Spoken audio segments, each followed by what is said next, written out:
And after that, we will proceed for the session.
Before starting the event, I would like to invite Dr. Bhavna Ajit ma'am, who is the Deputy Director at Sagar Institute of Research and Technology Excellence, to welcome Piyush Bindal sir.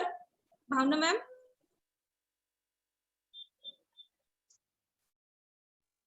Namaskar, all the audience who are present on this platform, and I welcome Mr. Piyush Bindal sir on behalf of SIIT family. Sir, thank you also because your precious time you provide to interact with our student, and as I know the topic is very interesting and it belongs to that area as I know Bindal Associates. So students, please, this session is very important as well as useful for all of us. So be interactive with sir. Sir, once again, thank you for coming and joining and giving opportunity to our student to interact with you and all the team members of SIIT Computer Science Department, those who are actively participated to organize such IIC events for the upliftment of the student as well as the college. Once again, thank you to all and welcome to all on this virtual program. नहीं ma'am के पास जमा करना है तो जो meeting join करिए हुन 1 बजे तारे. So this is the Sage video, and as far as the profile of Piyush sir is concerned, Piyush sir is going to provide us the valuable knowledge on discovering IPR, intellectual property rights, and which is nowadays very viable topic in the market. Everybody wants to learn how they can file the IPR, how they can file the patent, and many more things. Piyush Bindal sir is the founder and the senior partner of MSTPA and associate Piyush Bindal and I would like to welcome you, sir. Mike, over to you, sir. Again, sorry for starting late the event due to network issue. Sir, over to you. Good afternoon, ma'am. Good afternoon, Bhavna ma'am, Sneha ji, and good afternoon to all the students and the participants. First of all, I would like to thank the SIRT group for inviting me to discuss on this topic, the intellectual property rights, IPRs, and to deliberate with the participants on it. And I'm sure we'll have an interactive session, and the IPRs, the intellectual property rights, the very interesting and of core importance topic.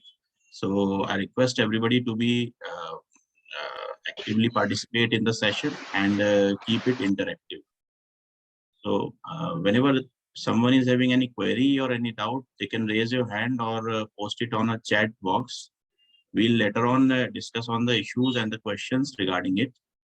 And I request all the participants to keep your mic on the mute so that we can go through the session through a presentation, and then we'll interact with each other.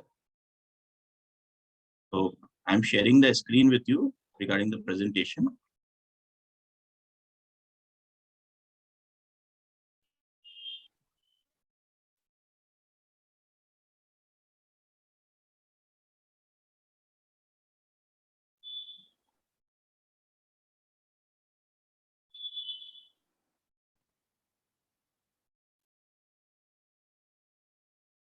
Yeah.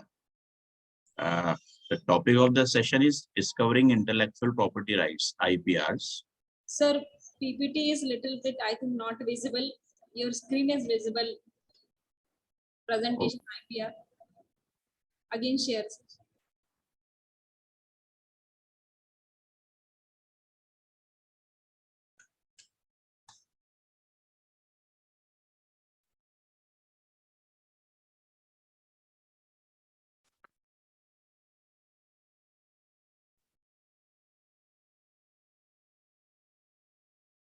So please share the open PPT so that it may be visible.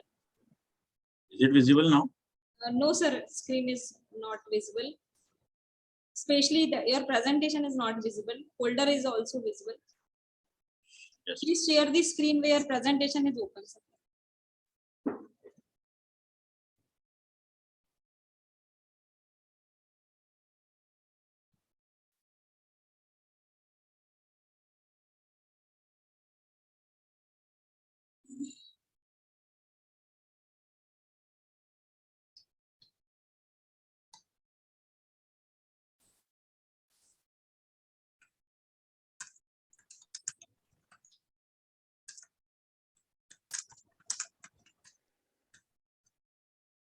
Yes, sir. Now is it visible? Yeah. Yes, it is visible.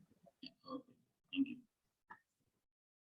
Yeah, topic of today's session is intellectual property rights. What are intellectual property rights? It is creation of intellectual property. Just before proceeding with these slides, I'll like to inform you that do you know the tangible assets and the intangible assets which we seen in the balance sheet? Balance sheet जब हम किसी organisation की पढ़ते हैं तो उसमें tangible assets और intangible assets होते हैं. Tangible assets are those which are your asset, land and building, plant and machinery, your furniture, fixtures, inventory, book receivables. These are the tangible assets. And what are the intangible assets which we create or which we जिनकी हम value अपने business को करने में बनाते हैं, like the softwares, like the IPRs. IPR is a intangible asset. So जब कोई कंपनी का आपने आज तक सुना होगा कि स्टार्टअप्स का वैल्यूएशन हो रहा है, स्टार्टअप्स काफी बढ़ते जा रहे हैं, उनका वैल्यूएशन काफी बढ़ता जा रहा है. हर हफ्ते हम सुनते हैं यूनिकॉर्न्स होते जा रहे हैं, तो उनका वैल्यूएशन कैसे होता है? It is more of a intangible valuation rather than tangible valuation. उनके जो physical assets, plant and machinery, furniture, fixtures होते हैं, उनका वैल्यूएशन नहीं होता है. जो वैल्यूएशन होता है वो होता है इंटेंजिबल एसेट्स का. Intangibles are intellectual property rights. So what are the intellectual property rights? Intellectual property rights are creation of intellectual activity, like rights of a creator. जिसने intellectual property rights जिसको develop किया है, जैसे मैं हूँ, मेरा एक फर्म का नाम है पीयूष बिंदल एंड एसोसिएट्स. तो मेरा पीयूष बिंदल एंड एसोसिएट जो नाम है वो एक इंटेलेक्चुअल प्रॉपर्टी हो गया, ये मेरी ब्रांड इमेज हो गई, ब्रांड वैल्यू हो गई। तो जिसने उसको क्रिएट किया है, rights of a creator, then provided and protected by statutes. इसका स्टैट्यूट मतलब जिसमें वो रजिस्ट्रेशन होता है। इंटेलेक्चुअल प्रॉपर्टी राइट्स में अलग अलग होते हैं, ट्रेडमार्क, कॉपीराइट, पेटेंट, डिजाइंस। तो उनके अलग अलग स्टैट्यूट्स हैं, एक्ट्स हैं, trademark act, patent act, copyright act.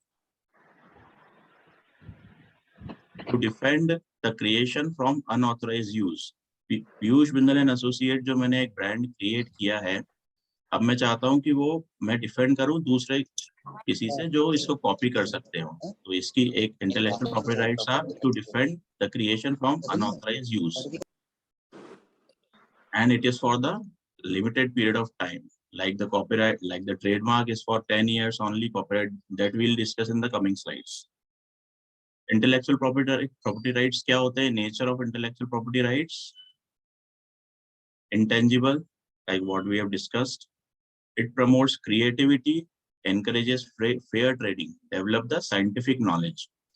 हमारी क्रिएटिविटी, अगर हमने कोई बुक लिखी है या कोई आर्टिकल लिखा है या कोई मूवी बनाई है या कुछ भी है, तो हमारी क्रिएटिविटी हो गई, उसको ये प्रमोट करता है। फिर फेयर ट्रेडिंग, फेयरली ट्रेड होना चाहिए मार्केट में, कोई किसी का कोई कॉपी नहीं होना चाहिए, ना अनऑथराइज यूज होना चाहिए, it should B Fairlie traded. और साइंटिफिक नॉलेज, जैसे हमने कोई प्रोडक्ट डेवलप किया या कोई प्रोसेस डेवलप किया, उसको पेटेंट कराया, तो it develops the scientific knowledge. It defines the right of a general public to access the protected work. ये हमारे as a general public right है कि हम अपना जो हमने वर्क बनाया है या क्रिएट किया है उसको हम प्रोटेक्ट करें। सो ट्रेडमार्क में हमारे को ये राइट मिलता है कि हम अपना नाम, जैसे पीयूष बिंदल एंड एसोसिएट है, उसको हम प्रोटेक्ट कर लें by registering under the trademark act. Types of IPR, IPR कितने प्रकार के होते हैं? लिटरेरी वर्क मीन्स जैसे कोई मूवी है या बुक है या कोई लिटरेचर है, जैसे हैरी पॉटर, ये मूवी है, पहले ये लिटरेचर था जिसको मूवी में कन्वर्ट किया, तो ये लिटरेरी वर्क हो गया। आर्टिस्टिक वर्क, कोई पेंटिंग, स्कल्पचर, कोई ऐसा क्रिएटिव वर्क जो है वो आर्टिस्टिक वर्क हो गया। इन्वेंशंस, जैसे कोई भी इन्वेंशन है आपका, माइक्रोसॉफ्ट विंडोज है या बल्ब है या टीवी है या एसी, फ्रिज, ये these are the inventions. Names, जैसे पीयूष बिंदल एंड एसोसिएट मैंने आपको बताया, अरमानी हो गया, काफी सारे ब्रांड नेम्स मार्केट में, या श्योर, काफी सारे ब्रांड नेम्स मार्केट में अवेलेबल हैं। these called as names. These are also the IPRs. Images, Starbucks coffee का लोगो, ब्रांड इमेज, जैसे रिलायंस का लोगो है या टाटा का लोगो है, आपने गाड़ियों पे देखा होगा, ऑडी का लोगो है, तो आप दूर से ही देख के पहचान जाते हो कि ये ऑडी जा रही है या मर्सिडीज जा रही है। ये लोगो जो होते हैं, it is also a intellectual property. Designs, गाड़ी का डिजाइन, किसी भी क्लोथिंग का डिजाइन, आजकल सारे तरह तरीके के डिजाइन्स के ही जो डिजाइनिंग होती है, इसी से हम डिफ्रेंशिएट कर पाते हैं कि ये ब्रांड अलग है या सेम डिजाइन है, कोई कॉपी तो नहीं किया हुआ है। Symbols, it is also part of logo. जैसे जैसे वर्ल्ड कप हुआ, तो वर्ल्ड कप का एक सिंबल बना, फीफा वर्ल्ड कप होता है फुटबॉल का, तो उसका भी एक सिंबल डिजाइन करते हैं वो, फिर उसको ट्रेडमार्क कराते हैं जिससे कोई कॉपी ना कर पाए।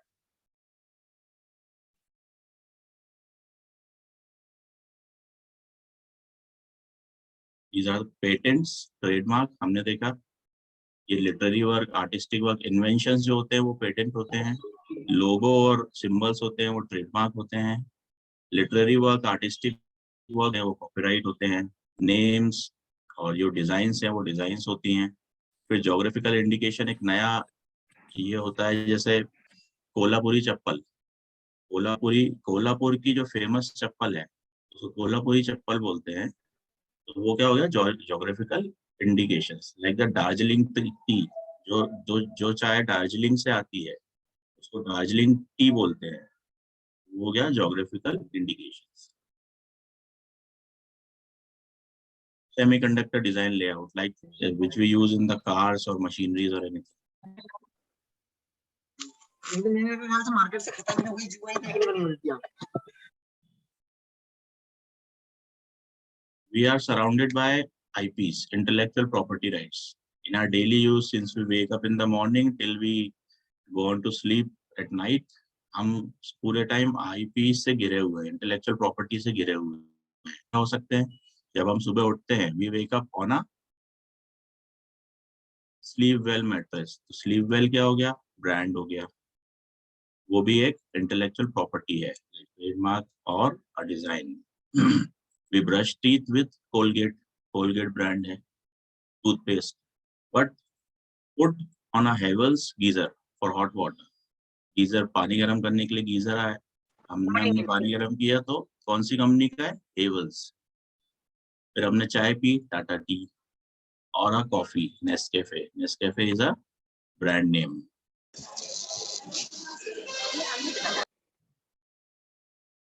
Then you read in newspaper like Dainik Bhaskar, it is also a brand name, or the Hindu. Take bath with a soap. Soap is Lux, Dove, Pierce, anything. It is also a brand name. Wash face with Garnier face wash, and hair with L'Oreal shampoo. Dress up in your Levi's, means any clothing brand, any brand which you wear also, like the watches or your clothing or your shoes. It is also a IP. It is also an intellectual property. Then you have the breakfast. Have a slice of bread. Bread also, like the Top and Town bread, which we have in Bhopal, or the popular bread, or the Great Harvest bread, anything with a dash of Amul butter. Everyone knows Amul butter. It is a big brand in India. Start your car. Car can be Toyota, Honda, BMW, Audi, anything. While talking to the friend on which mobile? Apple mobile, or Lenovo, or a Samsung mobile, and then you will reach your office. And इतने सब आपने brand use कर लिए सुबह wake up होने के बाद से ऑफिस पहुंचने तक, और अभी आपका दिन सिर्फ शुरुआत ही हुई है। आपको रात तक तो कितने सारे ब्रांड और भी पता चल जाएंगे। This is called example of IPs, कि आप दिन भर में सुबह उठने से लेके कितने इंटेलेक्चुअल प्रॉपर्टीज से घिरे हुए हैं, कितने सारे ब्रांड नेम्स आपके पास हैं जो आपको पता भी नहीं चलता है कि आप उनको यूज कर रहे हैं, still they are means handy with you. What is a mark? Mark मतलब trademark. Under trademark it is called a inclusive definition under section 21M. Any device or brand, label, name, ticket, signature, packaging, even word or text, numeral, color, shape of goods, scent और sound. जरूरी नहीं कि ये सारे trademark use, में से कुछ copyright भी हो सकते हैं, कुछ डिजाइन्स भी हो सकते हैं, लेकिन ये सारे क्या होंगे? मार्क होंगे। Mark means an IP, intellectual property.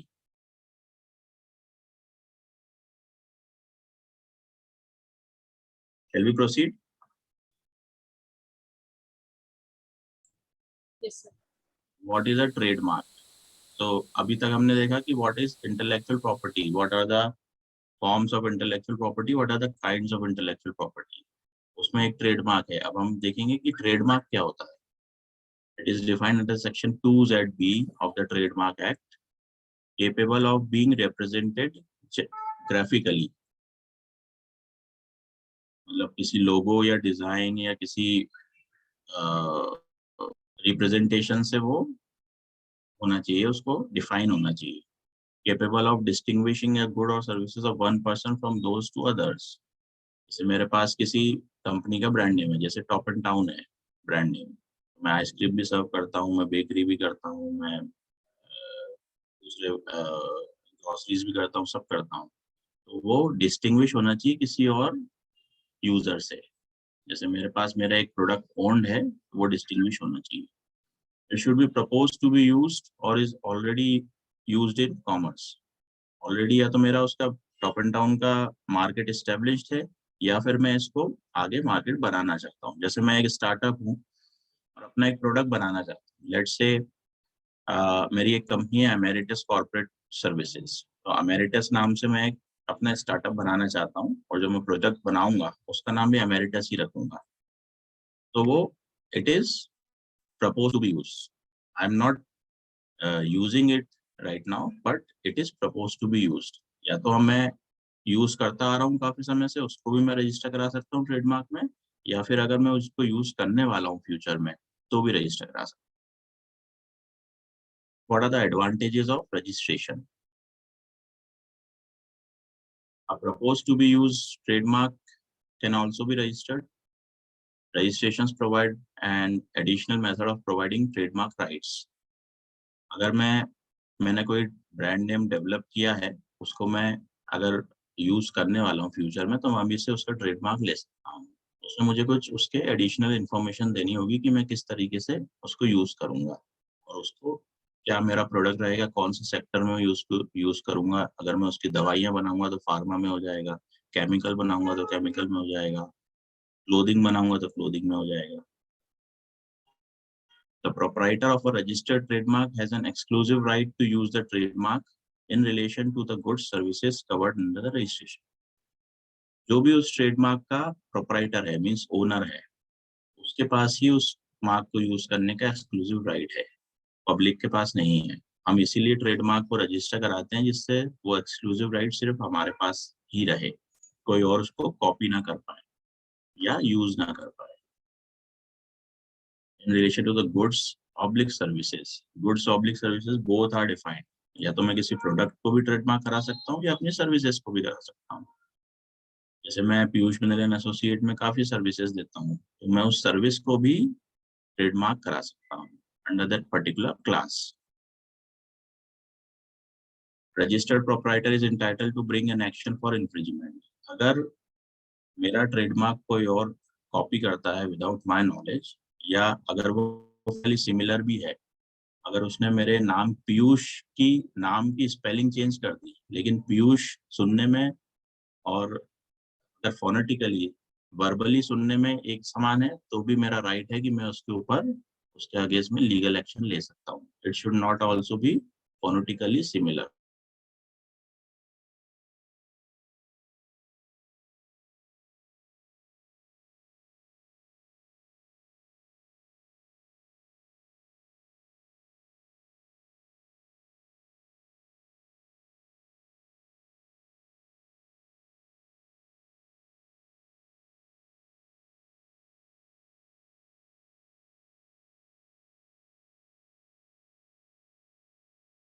अगर मेरा रजिस्टर्ड नहीं है, it is in the process, then I can उसका रजिस्टर्ड यूजर, रजिस्टर्ड प्रोपराइटर हूँ या ओनर हूँ, तो वही एक प्राइमा फेसी एविडेंस है उसकी वैलिडिटी का। India is a signatory to the Paris Convention and therefore an Indian applicant can also file application in other countries claiming priority from the Indian application. India की जिन जिन countries के साथ treaty है या जिस Paris convention एक है जिसमें 68 countries होती हैं, उन कंट्रीज के साथ अगर इंडिया ने ट्रीटी साइन की है, तो मैं इंडियन ज्यूरिसडिक्शन के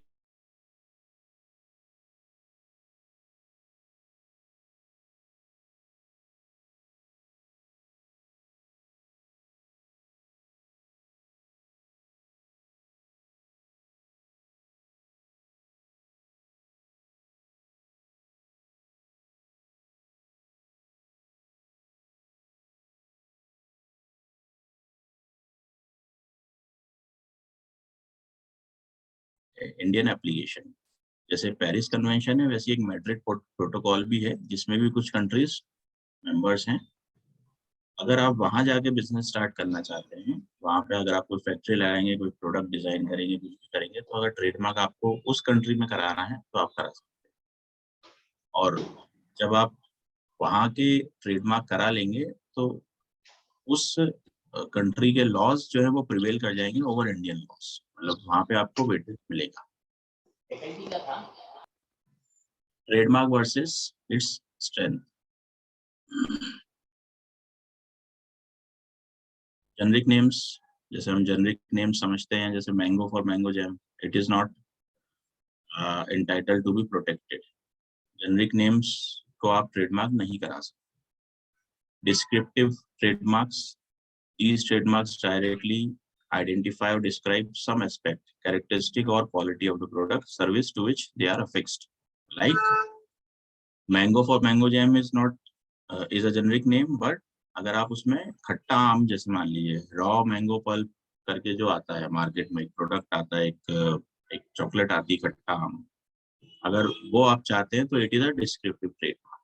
ये आइडेंटिफाई अलग से किया जा सकता है, डायरेक्टली आइडेंटिफाई और डिस्क्राइब सम एस्पेक्ट, मतलब जो उसका जो उस प्रोडक्ट के अंदर जो कंटेंट है उसको हमने अगर अलग से रॉ मैंगो पल्प को अलग से डिफाइन कर दिया तो then it is a descriptive trademark.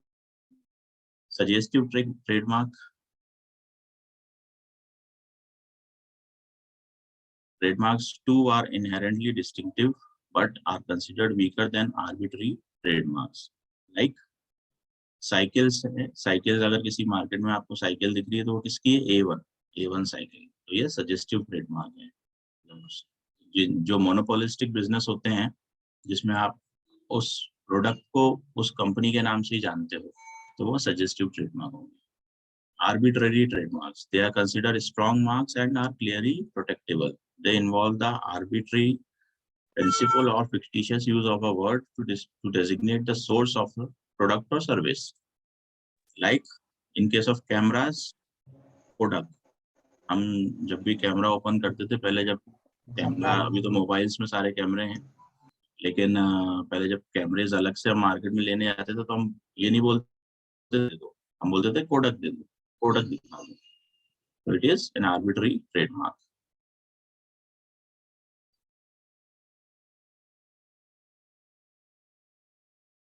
This is something is the process of the trademark registration.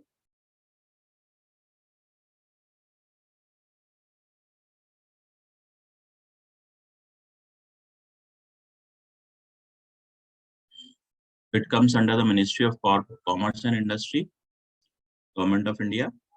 Then under the Ministry of Commerce and Industry, Department of Industrial Policy and Promotion, DIPP. Then an Intellectual Property India, ये एक website government ने develop करके रखी है सिर्फ IPRs के लिए. It comes under the Department of Industrial Policy and Promotion. अब इस इंटेलेक्चुअल प्रॉपर्टी इंडिया पोर्टल पे सारे के लिए प्रोसीजर है कि आप कैसे इसका रजिस्ट्रेशन करा सकते हैं. Patent, trademark, design, geographical indication, copyright, ये इन सब के लोगोज हैं. TM का लोगो ऐसा TM होता है. Registered design is this like. GI denotes to geographical indications and copyright is C. ये ट्रेडमार्क की रजिस्ट्रीज हैं जहाँ पे एप्लीकेशन फाइल करनी पड़ती है. पेटेंट के लिए Mumbai, Kolkata, Chennai and Delhi, all metros. Same is the case with TM. Additionally, Ahmedabad is also the registry for trademark. For design, only Kolkata. For GI, Chennai, and for copyright, Delhi. सबसे ज्यादा trademark की registries हैं. 5 registries are there in India, or 4 metros and Ahmedabad.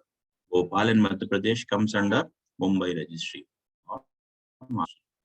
क्योंकि सबसे ज्यादा IPs में जो relevant है, जो ज्यादा यूज होता है, वो है ट्रेडमार्क. काफी सारे लोग ट्रेडमार्क का प्रोटेक्शन लेके रखते हैं.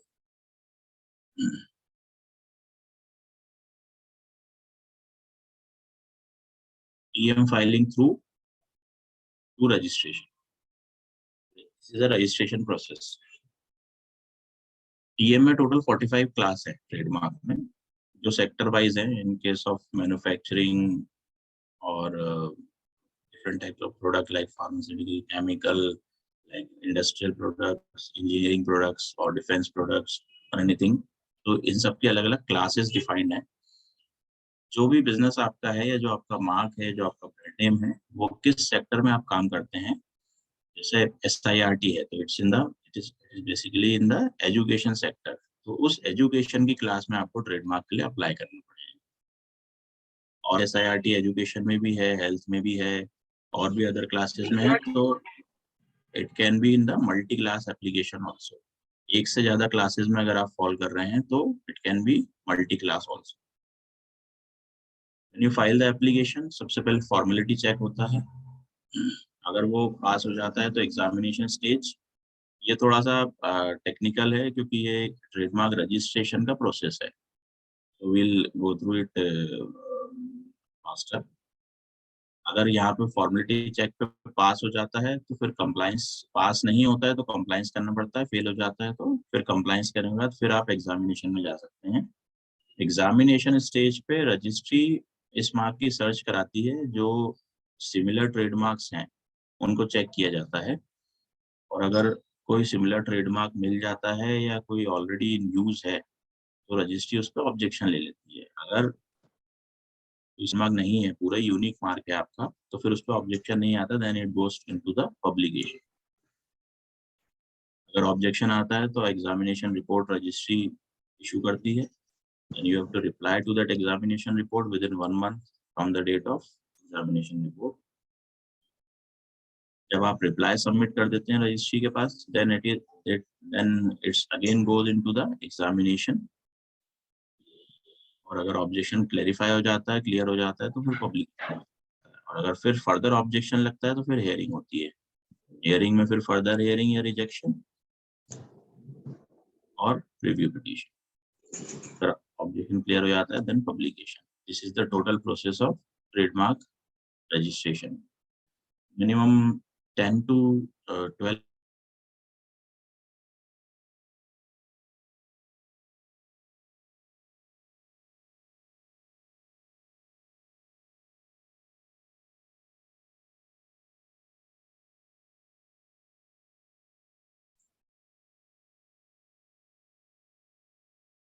Sir, your voice is not coming.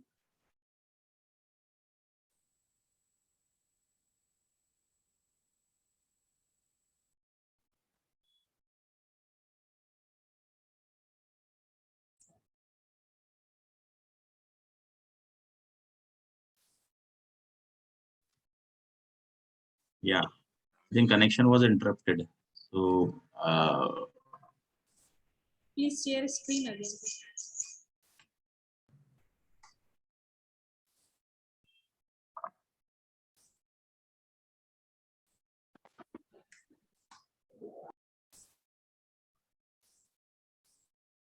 is it visible? Yes, sir. Yes. So this is the process of trademark filing. Publication के बाद जब ये 4 months का पब्लिकेशन का पीरियड होता है, इसमें पब्लिक के लिए इसको ओपन किया जाता है। वहां पे अगर मुझे लगता है कि मेरा मार्क किसी और ने रजिस्टर करा लिया जो कि ऑलरेडी मेरे पास रजिस्टर्ड है, तो फिर मैं जब पब्लिक के लिए जब इसको ओपन करेंगे तो मैं अपना अपोजिशन उसमें दर्ज करा सकता हूँ, फाइल कर सकता हूँ। Then it is called the opposition proceedings. अगर कोई अपोजिशन नहीं आता है तो रजिस्ट्रेशन होता है, अगर अपोजिशन आएगा तो फिर हियरिंग होगी, then it further goes into the registry.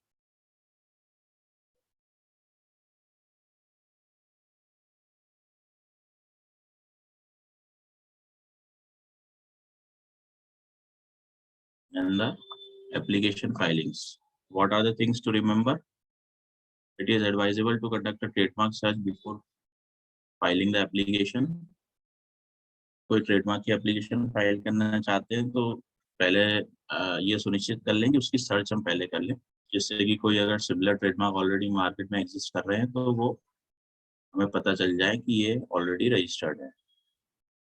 The trademark applied for must be legible in clear. Brand name या जो हमने उसका फॉर्मेट दिया है जेपीजी फॉर्मेट ऑफ पीडीएफ, वो क्लियर और विजिबल होना चाहिए, लेजिबल होना चाहिए।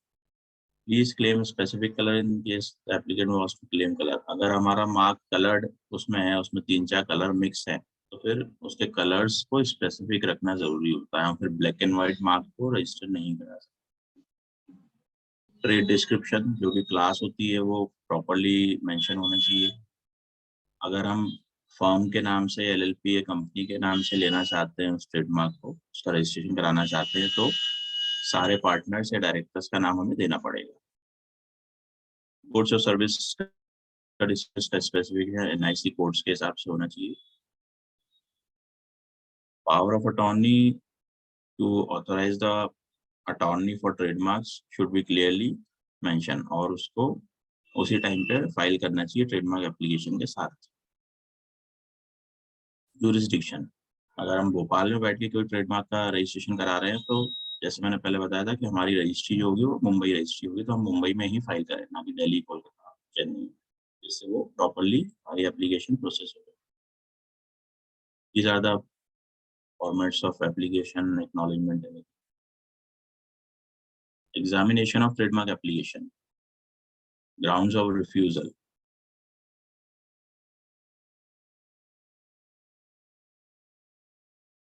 अगर कोई ग्राउंड्स ऑफ रिफ्यूजल आते हैं तो उसमें आपके पास मेल आएगा, उसमें सारी चीजें होंगी, क्वालिटी, क्वांटिटी, ये सब चीजें आपकी वेरी नहीं कर रही हैं।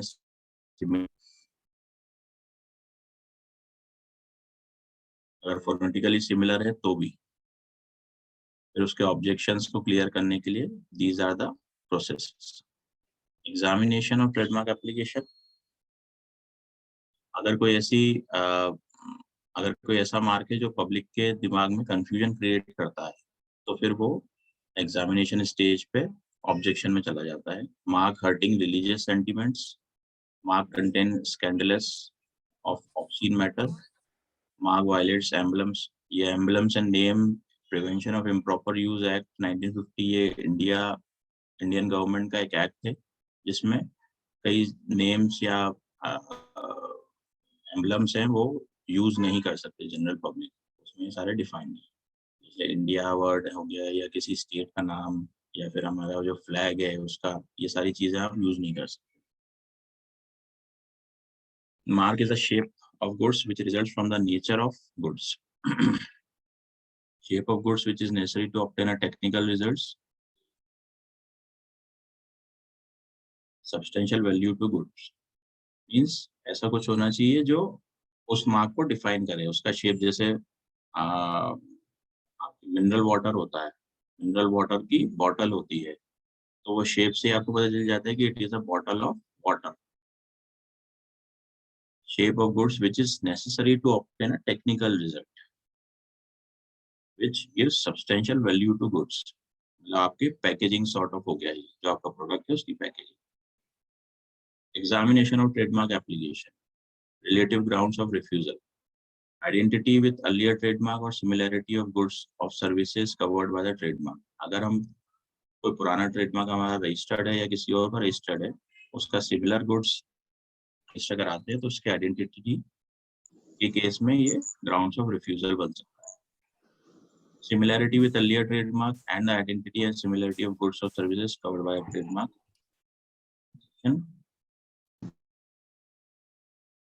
Publication, अगर ये सारा प्रोसेस कंप्लीट हो जाता है, सारे ऑब्जेक्शंस आपने मीट आउट कर लिए, सारे रिप्लाई सबमिट कर दिए, then it goes into the publication stage. Publication कैसे होता है? ट्रेडमार्क जनरल में इसका एडवर्टीजमेंट हो जाता है।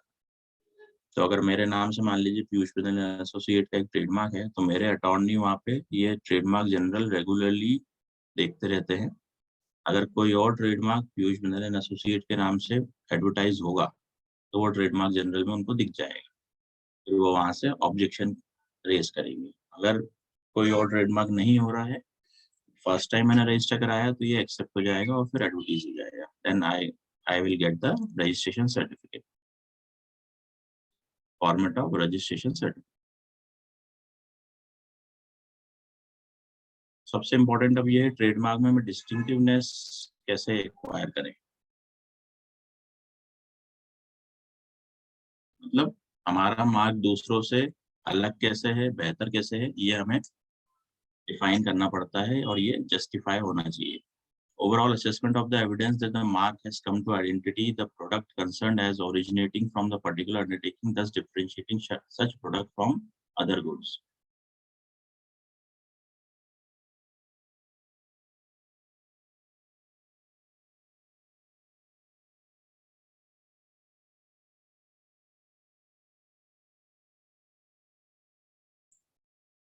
Sir, voice is not coming.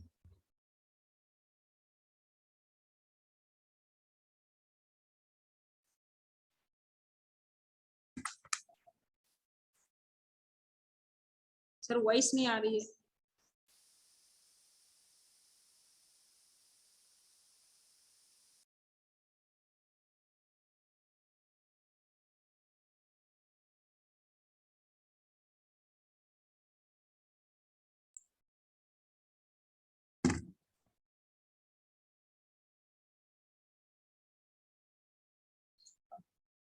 Sir is again joining. Please be there.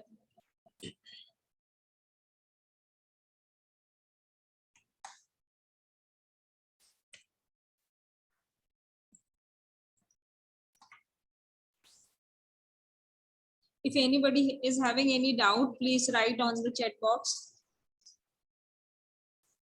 We can take question in between also.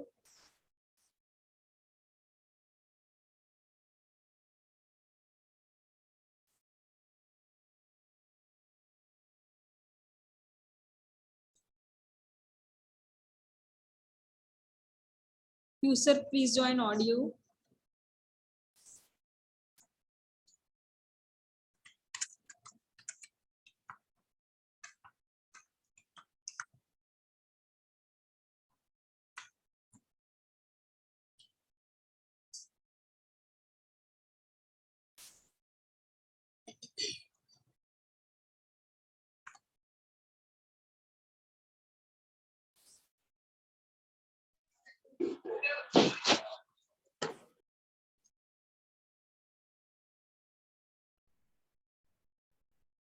There are some network issues, I think. Yes, sir, due to rain. Now your voice. Yeah, Please share screen again, sir. yes.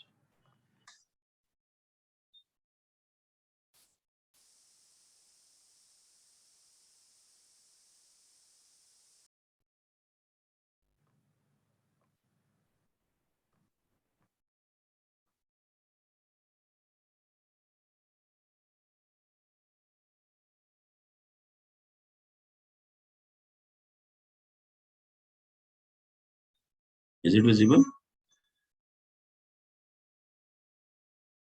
Yes, sir.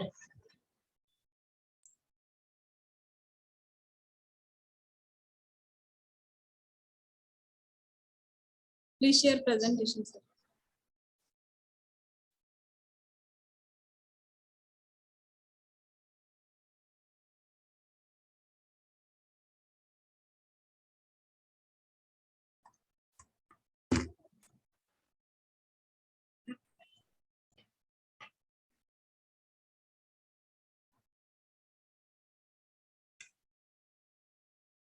Sir, presentation is not visible.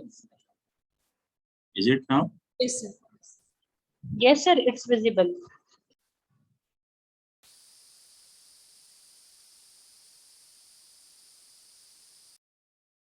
We were talking about the distinctiveness of the trademarks. Market share, then the how intensive, geographically widespread and long-standing the use of the mark. Geographically, हमारा mark यहाँ पे acceptable है या नहीं है, कितना पुराना है या किस फॉर्म ऑफ बिजनेस में हम उसको ले रहे हैं काम में, ये सारी चीजें भी मैटर करती हैं. The investment made to promote the mark, like अगर मैंने यहाँ पे किसी इंडस्ट्रियल एरिया में काफी बड़े plant and machinery factory land वगैरह खरीद के इसमें इन्वेस्ट किया है इस मार्क को बनाने में, तो वो सारी चीजें भी मैटर करती हैं कि इतना बड़ा इन्वेस्टमेंट उसको किया है उस मार्क को बनाने के लिए. The proportion of the relevant class of person who because of the mark identify goods as originating from a particular organization like Coca-Cola or any cold drink like Pepsi or Coca-Cola, ये सारी चीजें आपको पता चल जाता है कि ये इसी फैक्ट्री या इसी ब्रांड नेम से आती है. Relevant class of person. Statements of industry association. Any limitation of colors in a mark shall be taken into consideration by the tribunal while considering the distinctive character of the mark. अगर हमने कोई colour trademark apply किया है जिसमें 3-4 अलग-अलग colours हैं, तो अगर किसी ने कोई black and white trademark apply कर दिया तो फिर लिमिटेशन ऑफ कलर्स हमारे ऊपर एप्लीकेबल हो जाएगा. हम फिर अपना ट्रेडमार्क प्रोटेक्ट ज्यादा समय तक नहीं कर पाएंगे. तो बेटर ये होता है अगर हमें कलर ट्रेडमार्क अप्लाई करना है तो उसके साथ उसका एक ग्रे स्केल या ब्लैक एंड व्हाइट फॉर्म में अप्लाई कर दे जिससे दोनों का प्रोटेक्शन साइमल्टेनियसली होता रहे। If no colour is claim, ये वही बात हो गई, if no colour is claim the trademark shall be deemed to registered in all colours. अगर मैंने ब्लैक एंड व्हाइट में रजिस्टर किया है तो उसमें कोई भी कलर कोई दूसरा रजिस्टर नहीं कर सकता। बेटर ये है कि हम ब्लैक एंड व्हाइट में ही करें प्रेफरेबली, लेकिन आपके पास अगर कोई कलर कॉम्बिनेशन है आपके मार्क का तो फिर दोनों साथ में साइमल्टेनियसली करें applications. This is all trademark. Then we will proceed with the next IP, intellectual property, which is copyright. Copyright क्या होता है? Copyright protects original expression,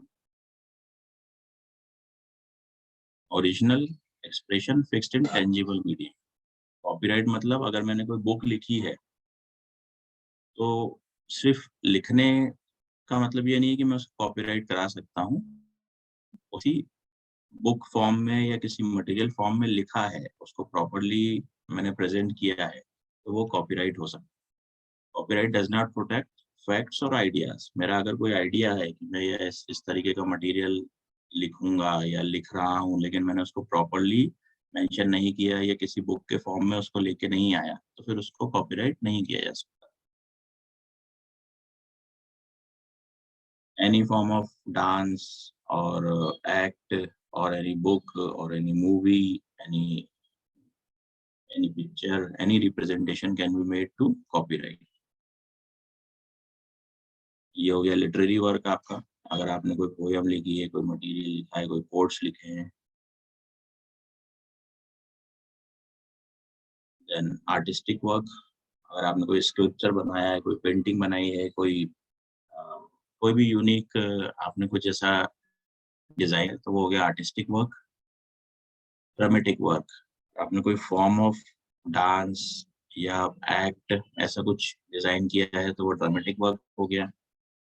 cinematograph work, कोई मूवी, कोई साउंड, कोई visual, and this is musical work or sound recording. Even the sounds and the songs and the tunes and the music, everything can be copyrighted.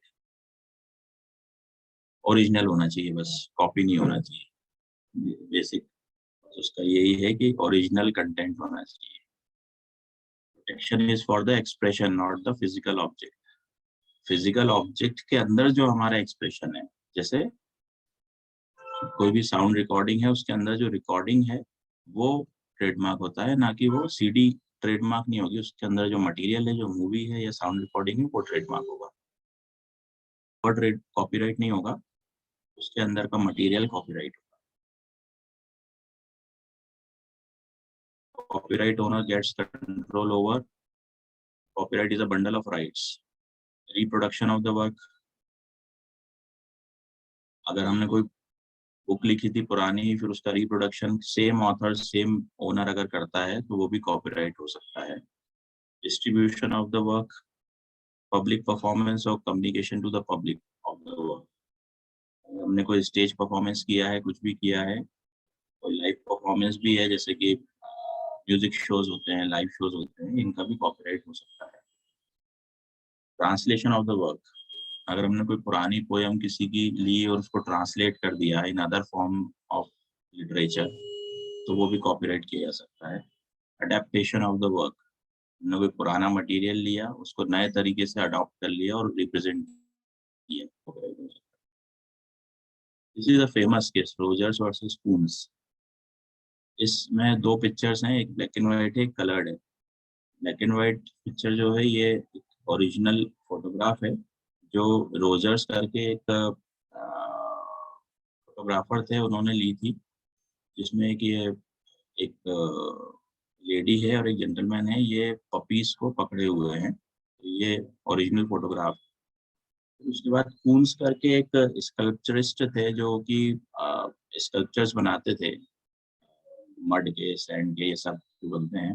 उन्होंने इस picture को देखा और उनको लगा कि मैं इसका एक स्कल्पचर बना दूं क्ले का, तो उन्होंने एक क्ले का स्कल्पचर बनाया, जो राइट हैंड साइड पे आप फोटोग्राफ देख रहे हैं, जो कि कलर्ड फोटोग्राफ है। तो उन्होंने उसका स्कल्पचर बना दिया और उसमें कुछ कुछ छोटे छोटे चेंजेस कर दिए, जैसे कि पपीज हैं, उनकी नोज जो है वो उस पर वाइट कर दी, थोड़े से हेयर्स में चेंज कर दिया, हेयर में जो जेंटलमैन है इनके हेयर में एक फ्लावर उन्होंने छोटा सा डाल दिया, लेडी जो है उनके ईयर्स में फ्लावर डाल दिया, ऐसे छोटे छोटे चेंज करके उन्होंने एक पिक्चर को रिप्रोड्यूस कर दिया और इसको फिर कॉपीराइट करने के लिए क्लेम किया।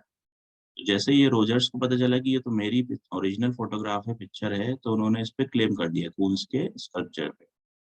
Ultimately, after a number of hearings at the registry level और कोर्ट लेवल, कोर्ट ने ये डिसाइड किया कि ये ओरिजिनल पिक्चर जो रोजर्स ने खींची थी, जो ली थी, यही ओरिजिनल है और जो कून्स ने ये स्कल्पचर अपना बनाया है ये कॉपीड है। तो अल्टीमेटली उनको कॉपीराइट डिनाई हो गई।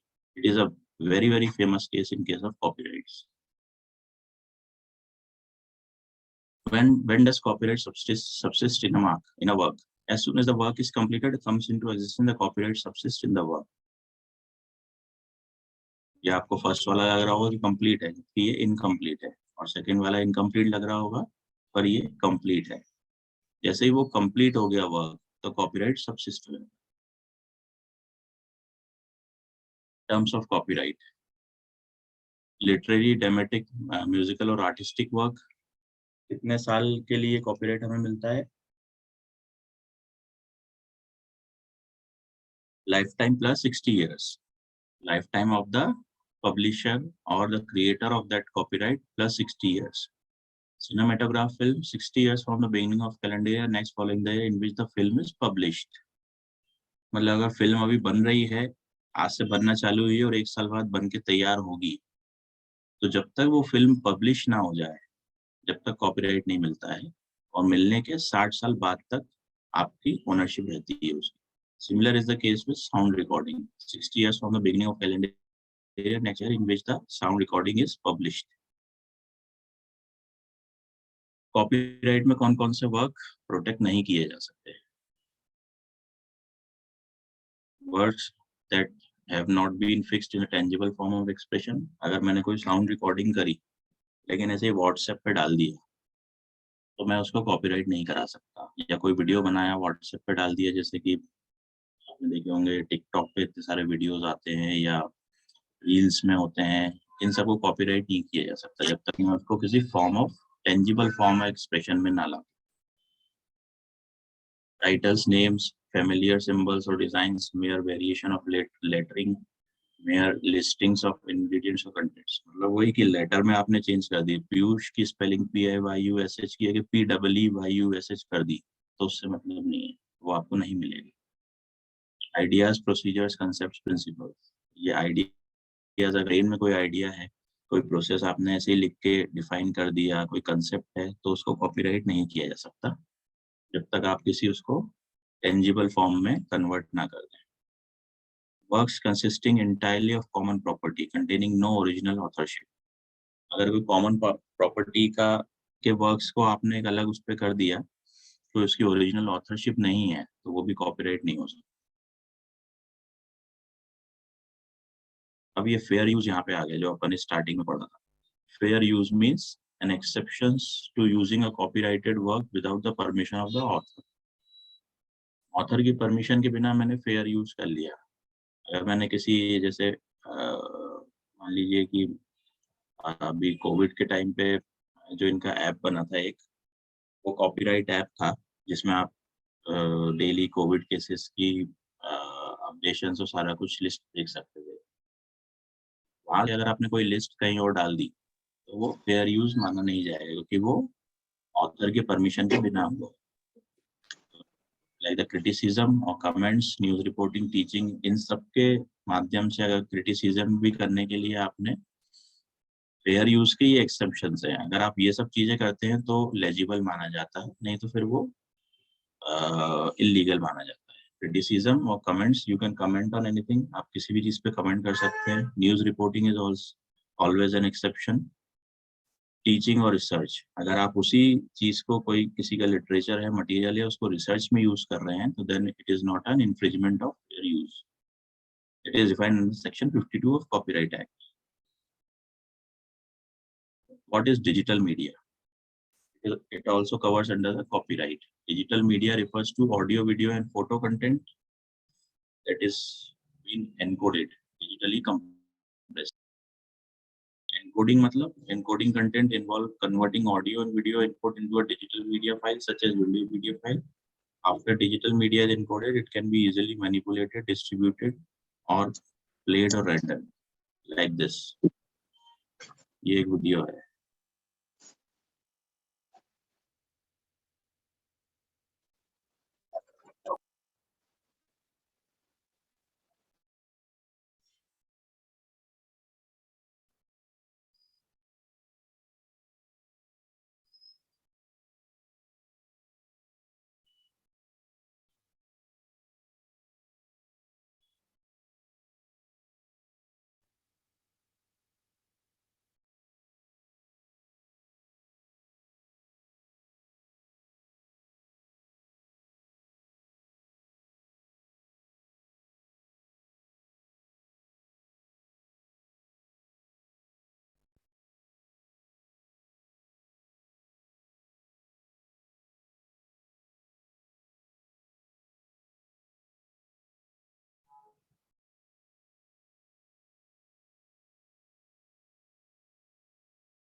This is another video.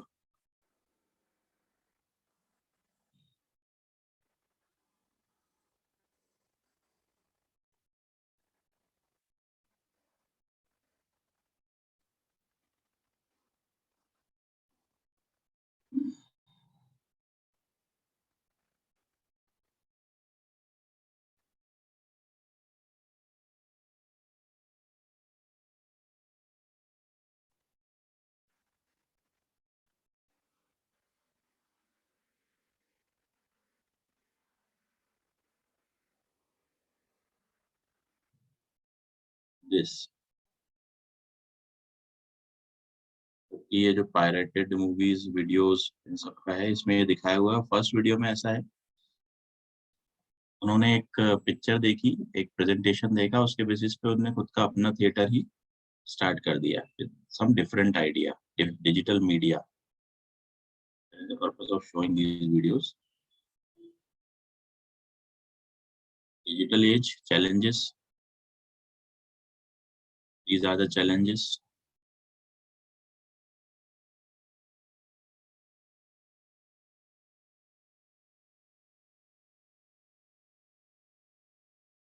जो पायरेसी और जो कॉपिंग और ये सारी चीजें चल रही हैं, उसके लिए ये चैलेंजेस हैं डिजिटल मीडिया में.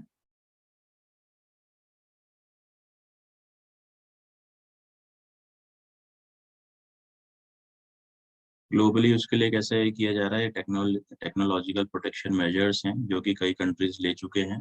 लाइसेंस वाला इसमें भी पार्ट होता है कि आपने अगर लाइसेंस लिया है तो आप उसको यूज कर सकते हैं.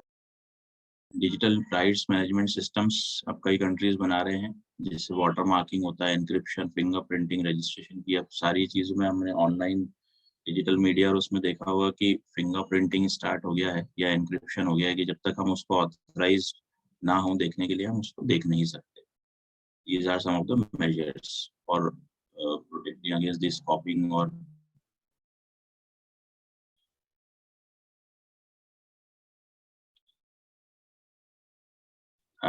this we can take up at the end. We'll proceed with patent. What is a patent? Patent is a compromise between the goddess Saraswati and Lakshmi. हमने अगर कुछ बनाया है तो उसको अगर कमर्शियली वायबल करना है हमें लक्ष्मी जी की कृपा से, तो उसको पेटेंट कराना पड़ेगा। This is the first patented any patent grant in India.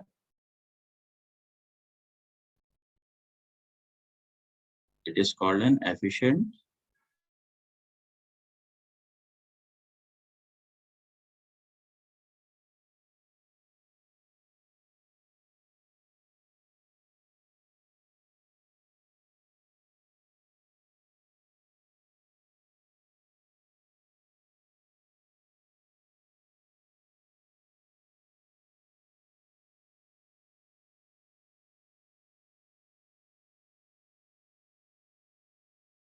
कुछ इन्वेंशन होना चाहिए अगर कोई आपने प्रोडक्ट बनाया है तो, कॉपी नहीं होना चाहिए। So both industrial application capable of being made और मैन्युफैक्चर। अगर आपने बनाया है जो मैन्युफैक्चर ही नहीं हो सकता है, आपने एक आइटम बना के रख दिया लेकिन उसके 100 आइटम या 1000 आइटम नहीं बन सकते, तो फिर उसका पेटेंट नहीं लिया जा सकता। Novelty means an invention is considered as new if it is not anticipated by prior publication, prior use or prior knowledge. कोई पहले किसी ने इसके बारे में सोचा ना हो, not been disclosed as a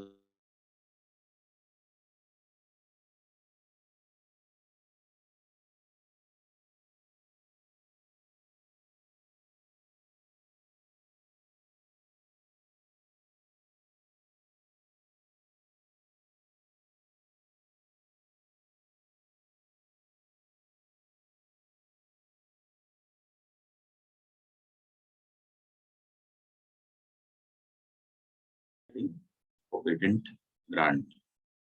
Types of application. This is the process. It is a long process.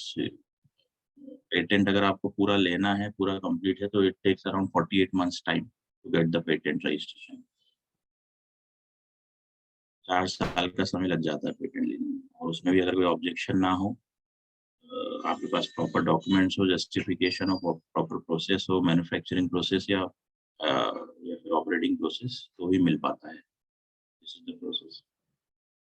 Fourth IP क्या है? Industrial design. What is an industrial design? Industrial design is the protection of the ornamental or aesthetic aspect of a product. Design makes the product attractive and appealing for the customer.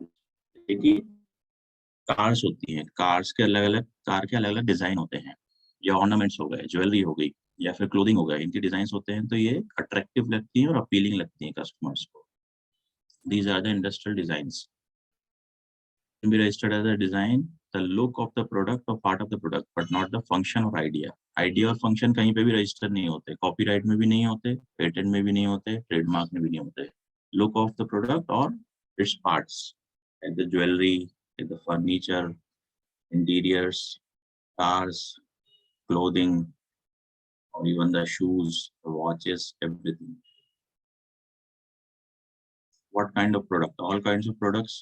अगर अच्छा दिखने वाला, गंदा दिखने वाला, दोनों product हम register करा सकते हैं, like the automobile components, bottles, chairs, jewellery, appliances, anything. Could also be the packaging, a home page, a interior or setup of a shop, like the McDonald's layout. McDonald's में आपने देखा होगा, जिस भी फ्रेंचाइजी पे आप जाते हैं, उनका एक प्रॉपर लेआउट है, प्रॉपर इंटीरियर है। तो उसी इंटीरियर में जब आप बाहर से दिख जाता है आपको वो इंटीरियर या उनका साइन बोर्ड, तो लगता है हाँ, ये this is the original McDonald's shop. Manohar in Bhopal, Manohar dairy, उनका एक जो लोगो है, जो सेटअप है, वो आपको लग जाता है कि हाँ, you can do Manohar dairy. These are the examples of design. Any product, any tool, anything, any machinery, any electrical appliance, or even the crockeries, any home appliance, anything can be designed. किसी चीज का भी आप design अलग से register करा सकते हैं. डिजाइन हमें क्यों रजिस्टर कराना चाहिए? स्टैट्यूटरी राइट्स है हमारे कि अगर हमने कुछ नया डेवलप किया है तो डिजाइन हमें रजिस्टर करा लेना चाहिए. ये टेरिटोरियल डिजाइन हो जाते हैं. Right to prevent all other from producing, importing anything or distributing the products having an identical appearance of fraudulent or obvious limitation. हमें अपना डिजाइन प्रोटेक्ट करने के लिए किसी से भी अगर वो उसको प्रोड्यूस, इंपोर्ट, सेल, डिस्ट्रीब्यूट कुछ भी कर रहा है तो उससे प्रोटेक्ट करने के लिए हम अपना डिजाइन रजिस्टर करा लेना चाहिए. इसमें मोनोपोली पीरियड होता है 10 years का. Registration period is 10 years which can be extendable by 5 years. Give you a unique selling point. USP आपने देखा होगा. USP is the means the sellability of a particular product. Like IPL है, उसकी USP कितनी ज्यादा है, ratings जो होती हैं, या फिर आपका कोई पर्टिकुलर आपने प्रोडक्ट किया तो उसकी USP क्या है मार्केट में, वो आपको डिजाइन के रजिस्ट्रेशन से मिलती है. Is an asset and can be licensed. ये एक आपका एसेट है, intangible asset. Rights cover nationally. ये इंडिया के ज्योग्राफीज में आप कहीं पे भी करेंगे उसको तो वो राइट कवर होगा. कोई इंडिया की ज्योग्राफीज में इसको कॉपी नहीं कर पाएगा. Criteria for design registrations. Finished articles appeals to and is judged solely by the eye. Finished articles he design कर सकते हैं रजिस्टर. न्यू एंड ओरिजिनल होना चाहिए हमेशा. यूनिकनेस होनी चाहिए उसमें. प्रायर पब्लिश नहीं होना चाहिए इंडिया में, क्योंकि इंडिया के ज्योग्राफीज में ही इसको रजिस्टर करना होता है, इसलिए इंडिया में पब्लिश नहीं होना चाहिए. Is significantly distinguishable from non designs और कॉम्बिनेशन ऑफ नॉन डिजाइन्स. जो डिजाइन्स ऑलरेडी नोन है या मार्केट में है उससे डिस्टिंग्विश होना चाहिए. Not a technical useful function of a product. Technical function की इसमें कोई जरूरत नहीं है. अगर वो हमें करना है तो हम किस में करेंगे, पेटेंट में, जहाँ पे आपको प्रोसेस देना पड़ता है पेटेंट उस प्रोडक्ट का. यहाँ पे तो सिर्फ आपको उसकी डिजाइन को रजिस्टर करना है. These are the validities of different IPRs. Patent जो कि हमने देखा 20 साल तक रजिस्टर होता है सिंगल एप्लीकेशन पे, फिर हर साल रिन्यू हो सकता है. उसका एक्ट जो है patent act 1970. Trademark life long आप इसका प्रोटेक्शन ले सकते हैं, लेकिन रजिस्ट्रेशन कितने साल के लिए होता है, 10 years. It covers under the Trademark Act 1999. Design 15 years. Like for first 10 years, then for next renewable after 5 years. It covers under Design Act 2000. Copyright 60 साल तक इंडिया में कॉपीराइट रजिस्टर हो सकता है. रिन्यूअल की रिक्वायरमेंट नहीं है. It covers under the Copyright Act 1957. Geographical indication life time आप इसका प्रोटेक्शन ले सकते हैं, लेकिन रजिस्ट्रेशन कितने समय होगा, फॉर 10 years. कॉपीराइट का लाइफ टाइम प्रोटेक्शन नहीं है. It is registered for 60 years और फिर रिन्यूअल नहीं होता है. ये एक बहुत बेसिक इसका क्राइटेरिया है कि 60 साल से ज्यादा फिर कॉपीराइट रजिस्टर नहीं होगा, फिर आपको अगेन पूरा प्रोसेस करना पड़ेगा. लेकिन पेटेंट के 20 years होता है, लेकिन ट्रेडमार्क और डिजाइन, ट्रेडमार्क और GI ये आपके लाइफ लॉन्ग प्रोटेक्ट हो सकते हैं. Patents will cease and be transferred to public domain if patent are not renewed within 6 months of expiry of concerned year by paying. अगर हर साल आपने पेटेंट को रिन्यू नहीं कराया, 6 महीने के अंदर वो पब्लिक डोमेन से हट जाएगी. Relation between IPRs. ये जैसे कि एक बॉटल है, कोको कोला की बॉटल, सॉफ्ट ड्रिंक, तो इसमें क्या क्या है, एक बॉटल के अंदर कितने IPs हैं. उस लोगो जो है कोको कोला का वो ट्रेडमार्क है. शेप, बॉटल का शेप जो है वो डिजाइन है. बॉटलिंग का इक्विपमेंट, बॉटल का इक्विपमेंट प्लस उसका जो प्रोसेस है वो पेटेंट है. उस पे जो भी टेक्स्ट या डेटाबेस और आर्टिस्टिक वर्क है जो कि बॉटल के ऊपर दिख रहा है वो कॉपीराइट है. तो एक ही बॉटल के अंदर चारों IPs कवर हो गए. A single product protected by more than 1 IPR. Thanks.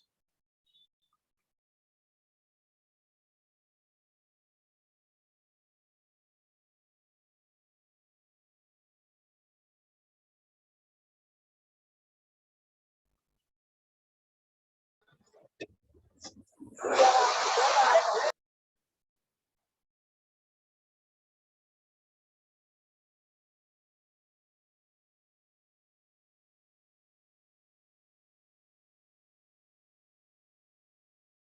anybody want to ask some questions or means clarification on anything, then we can proceed.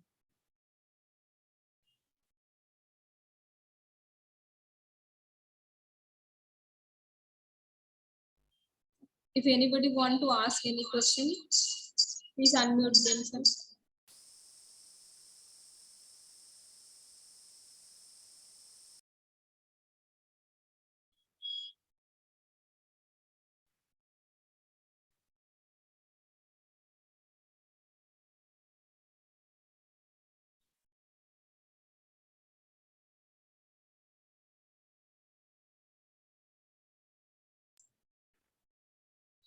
A link for e-feedback and e-assessment is given.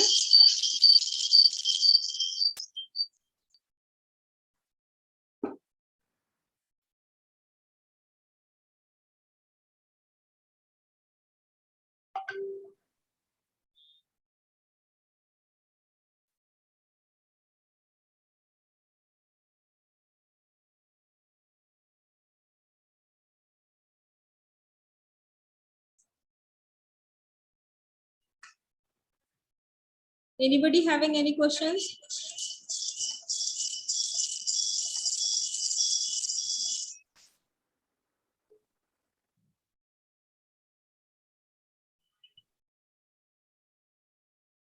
आपका जो course curriculum है या syllabus जो है जो आप पढ़ते हैं वो क्या हो सकता है? It is what form of IP? Anybody?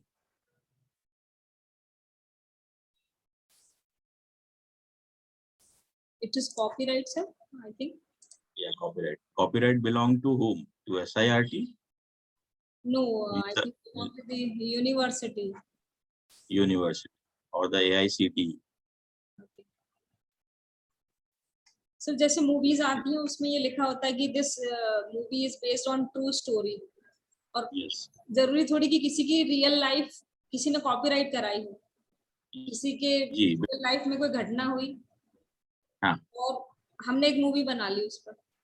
हाँ, लेकिन उसमें एक डिस्क्लेमर भी होता है पहले कि हमने उनकी कंसेंट या जो जैसे रामायण, अभी आपने देखा होगा कोविड के टाइम पे दूरदर्शन पे रामायण और महाभारत वापस से हुई टेलीकास्ट, तो उसमें सबसे पहले एक पॉइंट आता था कि जो भी इनके प्रोड्यूसर या जो जिन्होंने इस सीरियल को बनाया था, दूरदर्शन ने उनकी प्रॉपर कंसेंट ली और उनको प्रॉपर रॉयल्टी पे करी for telecasting this episodes again on the screen.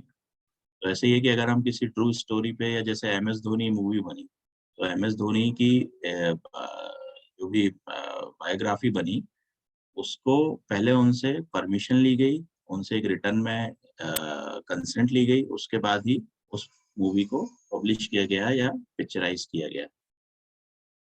Sir जो रॉयल्टी के रेट्स वगैरह डिसाइड होते हैं वो मतलब किस बेसिस पर होंगे, क्योंकि मतलब उस करंट डे पर क्या अमाउंट दे रहे हैं या किस तरीके से डिसाइड करते हैं?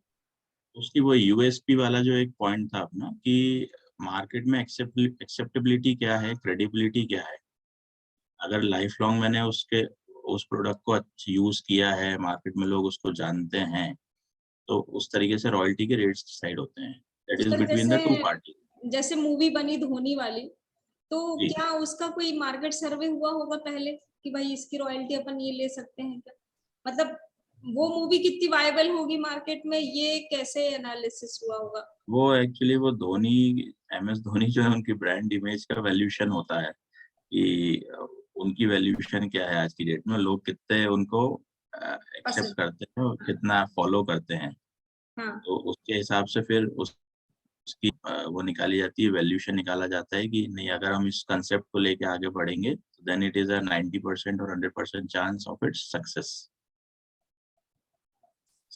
या फिर कोई बुक होती है तो बुक पे, जैसे 3 इडियट्स मूवी थी, हाँ। वो भी एक बुक पे बेस्ड मूवी थी। बुक जो थी अपने समय की बेस्ट सेलर बुक्स में थी, लेकिन काफी कम लोगों ने उसको पढ़ा था क्योंकि क्योंकि बुक्स जो है जनरली काफी कम सेगमेंट के लोग ही पढ़ते हैं हाँ। और मूवीज तो काफी लोगों ने देख ली, तो इसीलिए वो बेस्ट सेलर बुक थी, बहुत अच्छी स्टोरी थी, इसीलिए डिसाइड किया गया कि उस पर मूवी बनाते हैं। It was a great success. अब जैसे sir author by chance no more है उस कंडीशन में जिस पर बेस्ड कोई मूवी बन रही है, तो उस केस में किस तरीके से सामने वाले से परमिशन ली जाती में होगी? उनके जो लीगल हायर्स हैं, क्योंकि कॉपीराइट में अभी हमने देखा कि 60 इयर्स तक प्रोटेक्शन होता है, आफ्टर ऑथर 60 इयर्स तक प्रोटेक्शन होता है। हाँ। तो अगर रामानंद सागर साहब अगर नहीं रहे या उनके जो फोर फादर्स थे जिन्होंने वो कंसेप्ट लेके आए होंगे रामायण महाभारत का, वो नहीं रहे, तो अभी तक भी उनका कॉपीराइट होगा उस एपिसोड पे या उस सीरीज पे। तो हमें उनके लीगल हायर से परमिशन लेनी है, जिसको हम जो भी यूज कर रहे हैं उनके लीगल हायर से, कि हम इसको बनाना चाह रहे हैं on the basis of the copyright registered for Ramanand Sagar या जो भी है, हम इतनी रॉयल्टी पे कर सकते हैं। पीयूष सर, आपकी जो कंपनी है वो किस तरीके से ऑडियंस को बेनिफिट पहुंचा सकती है? यदि कोई फाइलिंग प्रोसेस करानी है तो प्लीज शेयर करें। मैम, मैं पूरा आईपीआरस में डील करता हूँ। मैं कंपनी सेक्रेटरी हूँ, तो कॉर्पोरेट सेक्रेटरियल मैटर्स तो देखते ही हूँ, कंपनी लीगल और कॉर्पोरेट मैटर्स, उसके साथ साथ आईपीआरस भी पूरा डील करता हूँ। तो रजिस्टर कराना है, आजकल क्या है, स्टार्टअप्स और इन सब का काफी क्रेज है। तो स्टार्टअप्स के केस में सबसे बड़ा बेनिफिट ये होता है कि उनको अपना मार्क सबसे पहले रजिस्टर करा लेना चाहिए, trademark.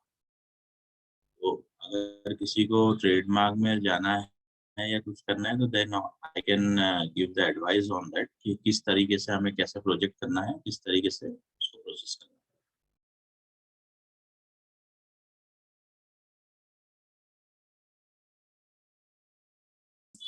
So audience, if you are having any question, then please ask.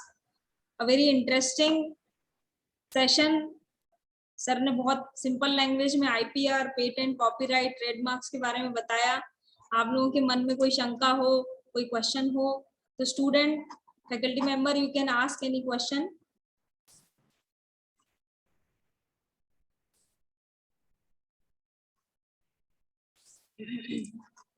आईपीआरस का बेसिक कंसेप्ट तो आपको अच्छा लगा ना, इंटरेस्टिंग लगा सेशन में, मतलब कुछ नॉलेज गेन हुआ होगा।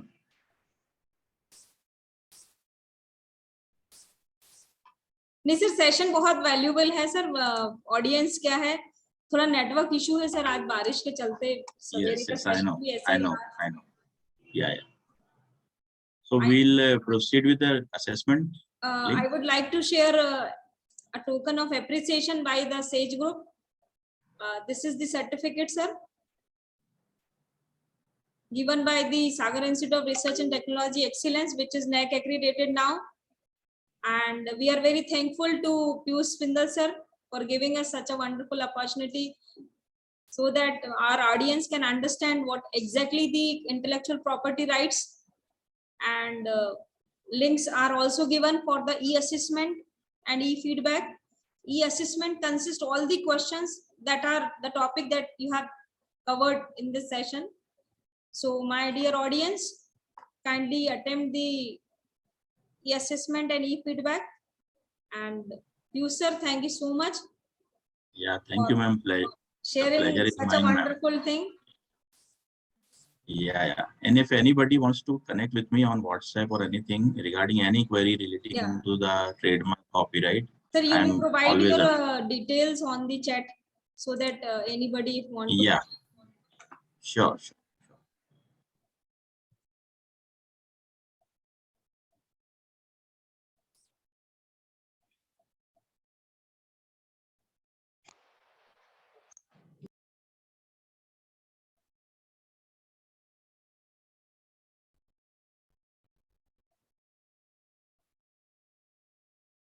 This is my number, an email ID. You can connect to me anytime.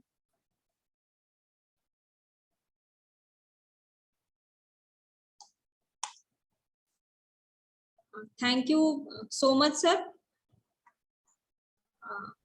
Kindly allow me to end the session. If anybody having any question, kindly raise your hand? Otherwise, we will end the session.